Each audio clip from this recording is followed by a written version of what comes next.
পছন্দের কিছু করার আগে, পছন্দের কিছু খাওয়ার আগে পছন্দের সব কিছুই মনে পড়ে, পছন্দের মানুষকেও মনে পড়ে।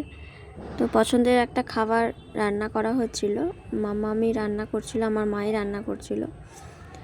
চিকেনের একটা আইটেম হচ্ছিল আর এদিকে রাইসের একটা আইটেম হচ্ছিল। পিসি করছিল আর মা করছিল, দুজন মিলেই করছিল। তো তোমরা দেখে বুঝতেই পারছো, ওটা ফ্রায়েড রাইস হচ্ছিল আর এদিকে চিলি চিকেনের জন্য পকোড়া বানানো হচ্ছিল। পকোড়াটা বানিয়ে তারপরে চিলি চিকেন করা হয়।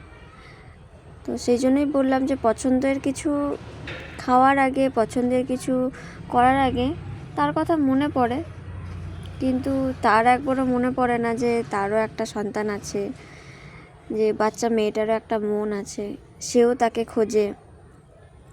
যেই নেশাতেই ডুবে থাকুক না কেন, নিজের রক্তকে যে ভুলে থাকতে পারে, জানি না সে মানুষ কিনা।